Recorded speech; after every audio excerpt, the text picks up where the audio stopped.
رسولوں کے بارے میں یہ عقیدہ بھی ہے کہ رسول حق اور باطل کا فیصلہ کرنے کے لیے آئے تھے. دیکھیے ایک عقیدہ اور بھی ہمارا اسلامی عقیدہ ہے کہ انسانیت کی ابتدا ہدایت اور توحید سے ہوئی، پھر بگاڑ آیا. لیکن جو لوگ سوشل سائنسز پڑھتے ہیں وہ اس کا الٹا پڑھتے ہیں.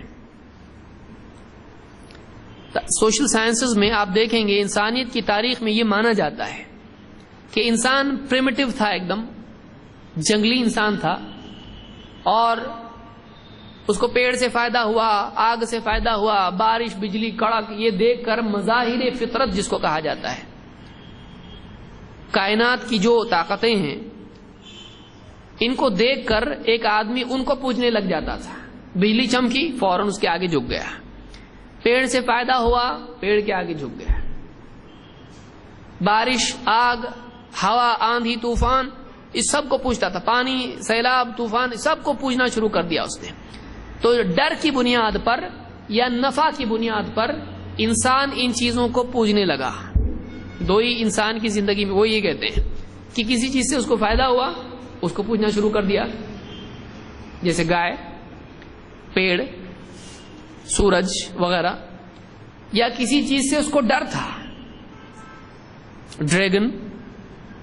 ان کے چائنیز میں عقیدہ ہے کہ ڈریگن ایسا ہوتا ہے وہ کھا جائے گا سورج کو یا چاند کو، تو وہ لوگ چلانا شروع کرتے تھے اس کو سورج گرہن کے وقت میں، تو خوب چلاتے تھے. اس کے بعد میں وہ جب نکل جاتا تھا تو سمجھتے تھے ہاں ہمارے چلانے سے اس نے چھوڑ دیا. آپ اگر دیکھو گے انسانیت کی تاریخ میں یہ چیزیں آپ کو ملیں گی. تو ایسے کئی ڈر، آندھی طوفان، بجلی کڑک گرج، اس کو انسان جو ہے معبود کا عقیدہ یعنی اس کا مقام دیے ہوئے تھے. لیکن انسانیت کی تاریخ میں یہ ادھوری تحقیق ہے. انسان یہ مانتا ہے آج کہ پہلے سب لوگ کئی معبودوں کو ماننے والے تھے، پھر ترقی ہوتے ہوتے ہوتے پھر ایک معبود کو لوگ ماننے لگے. تو یہ ایڈوانس ورژن ہے گاڈ کے بارے میں، ورنہ بیسک سٹارٹنگ عقیدہ کیا تھا؟ کئی معبود. اسلام کہتا ہے ایسا نہیں تھا، اسلام اس کو نہیں مانتا ہے، اس کو یاد رکھیے. اسلامی عقیدہ یہ ہے کہ انسان کی ابتدا توحید سے ہوئی ہے، پھر اس کے بعد بگاڑ آیا. کیونکہ پہلے انسان کتنے تھے؟ ایک، پھر ایک سے اس کا جوڑا بنا. تو یہ پہلا جوڑا کس کو ماننے والا تھا؟ ایک اللہ کو ماننے والا تھا. اور ابن عباس کے قول کے مطابق اور قرآن کی اس آیت کی تفسیر کے ضمن میں جو ابھی بتاؤں گا میں، 10 نسلیں ایسی گزری انسانیت کی، آدم علیہ السلام کی، جو سب توحید والے تھے. 10 نسلوں تک انسان توحید پر قائم رہا. لیکن اس کے بعد شرک آیا. کہاں سے آیا؟ نوح علیہ السلام کی قوم میں، یعنی نوح علیہ السلام سے پہلے جو قوم تھی ان کی، اس میں شرک آیا. بت بنائے، آپ کو تاریخ پوری معلوم ہے کہ بت بنا کے رکھے باپ دادا کے نیک لوگوں کی، تاکہ ان کو دیکھ کے ہمارے اندر بھی دین کا جذبہ اور مضبوط ہو جائے. وہاں سے ایک نسل نے بت بنائے ترغیب کے لیے، اور دوسری نسل ان کی عبادت کرنا شروع کر دی. یہاں سے شرک آیا. تو اسلام کا عقیدہ یہ ہے کہ ابتدا میں انسان موحد تھا، بعد میں شرک انسان میں آیا. یہی بات قرآن کریم میں اللہ نے فرمائی. اللہ تعالیٰ فرماتا ہے کان الناس امتا واحدہ، لوگ ایک ہی امت تھے، یعنی ایک دین پر تھے، ایک دین پر تھے. کان الناس امتا واحدہ، لوگ ایک ہی امت تھے، یعنی ایک دین کے ماننے والے تھے، سب توحید والے تھے.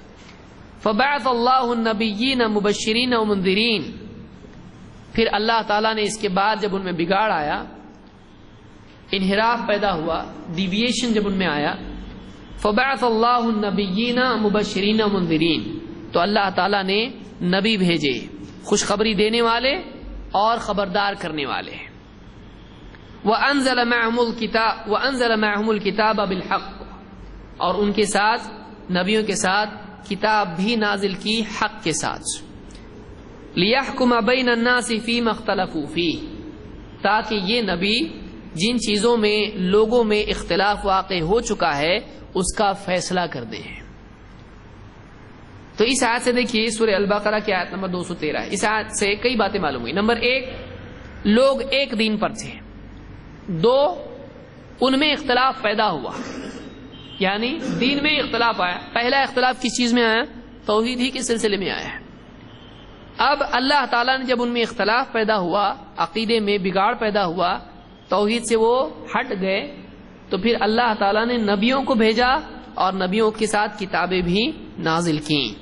کیوں کیا ایسا اللہ نے؟ کیوں نبی بھیجے؟ کیوں کتابیں دی؟ تاکہ لیحکم بین الناس فیما اختلفوا فیہ، کہ لوگوں میں جو اختلاف واقع ہو چکا ہے یہ نبی ان کے اختلاف کا فیصلہ کرتے ہیں. تو نبیوں کے آنے کا، رسولوں کے آنے کا ایک مقصد یہ بھی معلوم ہوا کہ لوگوں میں جب بھی بگاڑ پیدا ہوتا تھا، صحیح اور غلط میں کنفیوژن آتا تھا، حق والے ایک طرف باطل والے ایک طرف ہو جاتے تھے، تو اللہ تعالیٰ نبیوں اور رسولوں کو بھیجتا جو صحیح یہ ہے اور غلط یہ بتاتے ہیں.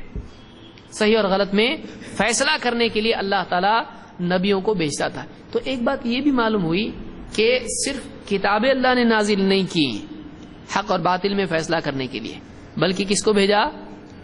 اللہ نے نبی بھیجا اور نبیوں کو کتابیں دی. تو بنیادی کون تھے شخصیت اس میں؟ نبی تھے، اور نبی کو اللہ نے کتاب دی. تو آج بھی جو اختلافات ہیں امت میں، آج بھی اختلافات ہے کہ نہیں ہے؟ لیکن آج نبی آئے گا؟ نہیں، آج نبی نہیں آئے گا. اللہ کے نبی صلی اللہ علیہ وسلم کے بعد کوئی نبی آئے گا نہیں. تو آج بھی جو فیصلہ ہے اس کے لیے کیا کریں گے؟ ہر آدمی اپنے اپنے لیے کوئی امام، پیر، مرشد اپنے لیے طے کر لے کہ وہ جو بولیں گے وہ کریں گے. کیا اپنی قوم، میری قوم جو بولے گی وہ صحیح، یہ مانیں ہم؟ یا باپ دادا جو کر رہے ہیں، ہمارے باپ دادا ایسے، تمہارے باپ دادا ویسے؟ کیا اختلافات کا فیصلہ اس بنیاد پر ہوگا؟ نہیں، بلکہ نبی اور نبی کی کتاب، نبی کی تعلیمات اور نبی کی کتاب، اس بنیاد پر آج بھی فیصلہ ہوگا. اور یہ اللہ کا دائمی قاعدہ ہے، یہ کوئی نیا قاعدہ نہیں ہے. کوئی بولے کہاں سے لائے تم لوگ، کیا کر رہے ایسا؟ کہاں سے لائے؟ قرآن و سنت سے. اگر کوئی کہے، آپ دیکھیے اللہ کا ابتدائی اختلاف کے ہی وقت یہ قاعدہ تھا، تو آخر میں بھی یہی قاعدہ ہوگا. یہ ہمیشہ کے لیے دائمی سنت اللہ کی ہے کہ اللہ کی کتاب اور نبی کا، اس کی تشریح، نبی کا فیصلہ. تو نبیوں کو اللہ نے فیصلے کے لیے بھیجا. تو آج بھی امت کے اختلافات میں فیصلہ کس کی بنیاد پر کیا جائے گا؟ کتاب و سنت کی بنیاد. نبی تو ہے نہیں، نبی کی تعلیمات موجود ہیں، نبی کے فیصلے آج بھی موجود ہیں، نبی کے فیصلے موجود ہیں. تو نبی کا فیصلے کے لیے موجود ہونا ضروری نہیں ہے، کیونکہ فیصلے سب موجود ہیں. تو مسئلہ کیا ہے؟ اصل مقصد فیصلہ ہی ہے، تو فیصلے سب موجود ہیں. تو کتاب و سنت سے آج بھی فیصلہ کیا جائے گا.